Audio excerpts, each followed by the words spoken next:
بہت مدت پہلے دور دراز کے ایک ملک میں یہ قاعدہ تھا کہ اس ملک کے لوگ ہر سال اپنا بادشاہ تبدیل کرتے تھے۔ جو بھی بادشاہ بنتا وہ ایک عہد نامے پر دستخط کرتا کہ اس کی حکومت کا 1 سال مکمل ہونے کے بعد وہ اس عہدے سے دستبردار ہو جائے گا اور اسے ایک دور دراز جزیرے پر چھوڑ دیا جائے گا جہاں سے وہ کبھی واپس نہیں آ سکے گا۔ جب ایک بادشاہ کا 1 سالہ دور حکومت مکمل ہو جاتا تو اسے ایک مخصوص جزیرے پر چھوڑ دیا جاتا جہاں وہ اپنی بقیہ زندگی گزارتا۔ اس موقع پر اس بادشاہ کو بہترین لباس پہنایا جاتا اور ہاتھی پر بٹھا کر اسے پورے ملک کا الوداعی سفر کروایا جاتا جہاں وہ سب لوگوں کو آخری بار خیر بات کہتا۔ بہت ہی افسوسناک اور غم زدہ لمحات ہوتے اور پھر وہاں کے لوگ بادشاہ کو اس جزیرے پر ہمیشہ کے لیے چھوڑ آتے۔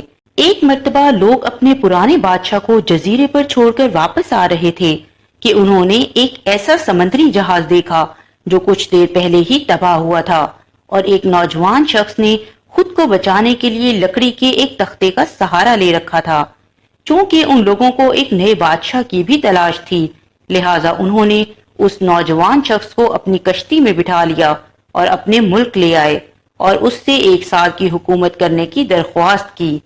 پہلے تو وہ نوجوان نہ مانا، لیکن پھر وہ 1 سال کے لیے بادشاہ بننے پر رضامند ہو گیا۔ وہاں کے لوگوں نے اسے بادشاہت کے تمام اصول اور طریقے سمجھا دیے اور یہ بھی بتایا کہ 1 سال کے بعد وہ اسے فلاں مخصوص جزیرے پر چھوڑ آئیں گے۔ بادشاہت کے تیسرے دن ہی نوجوان بادشاہ نے اپنے وزیر سے کہا، مجھے وہ جگہ دکھائی جائے جہاں گزشتہ تمام بادشاہوں کو بھیجا گیا تھا۔ بادشاہ کی خواہش کا احترام کرتے ہوئے اسے وہ جزیرہ دکھانے کا اہتمام کیا گیا۔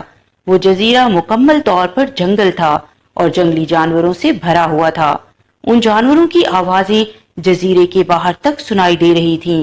بادشاہ جائزہ لینے کے لیے تھوڑا سا جنگل کے اندر گیا اور وہاں اسے پچھلے تمام بادشاہوں کے ڈھانچے پڑے نظر آئے۔ وہ سمجھ گیا کہ جلد اس کا بھی یہی حال ہوگا اور جنگلی جانور اس کو چیڑ پھاڑ کر کھا جائیں گے۔ ملک واپس پہنچ کر بادشاہ نے مضبوط و توانا جسم کے 100 مزدور اکٹھے کیے، ان سب کو اس جزیرے پر لے گیا اور حکم دیا کہ جنگل کو 1 ماہ میں مکمل طور پر صاف کر دیا جائے، تمام خطرناک جانوروں کو مار دیا جائے اور سب فالتو درخت کاٹ دیے جائیں۔ وہ ہر ماہ جزیرے کا دورہ کرتا اور کام کی نگرانی بھی خود کرتا۔ پہلے مہینے میں ہی تمام خطرناک جانوروں کو مار دیا گیا اور پھر بہت سے درخت بھی کاٹ دیے گئے۔ دوسرے ماہ تک جزیرہ مکمل طور پر صاف ہو چکا تھا۔ اب بادشاہ نے مزدوروں کو حکم دیا کہ جزیرے پر مختلف مقامات پر خوبصورت باغات تعمیر کیے جائیں۔ وہ اپنے ساتھ مختلف پالتو جانور مثلاً مرغیاں، گائے، بھینسیں، بطخیں اور بھیڑیں وغیرہ بھی جزیرے میں منتقل کرتا رہا۔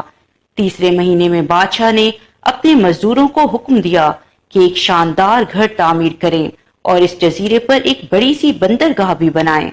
گزرتے مہینوں کے ساتھ ساتھ وہ جزیرہ ایک خوبصورت شہر میں بدلتا جا رہا تھا۔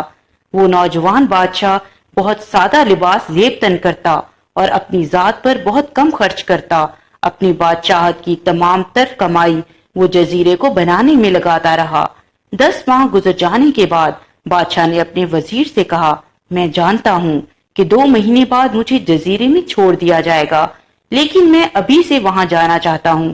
وزیر اور دوسرے وزراء اس بات پر متفق نہیں ہوئے اور بادشاہ سے کہا، آپ کو 2 ماہ مزید صبر کرنا ہوگا تاکہ سال مکمل ہو جائے۔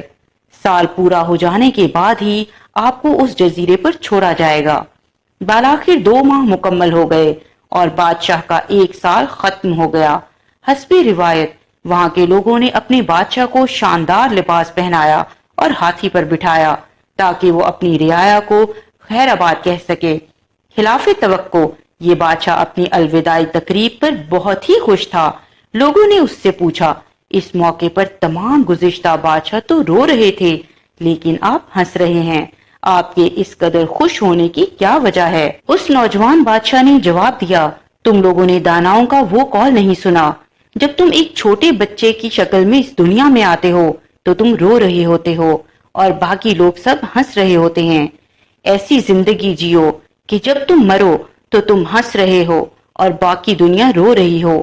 میں نے ایسی ہی زندگی گزاری ہے جس وقت تمام بادشاہ محل کی رنگینیوں میں کھوئے ہوئے تھے تو میں اس وقت اپنے مستقبل کے بارے میں سوچتا تھا اور اس کے لیے لائحہ عمل تیار کرتا تھا۔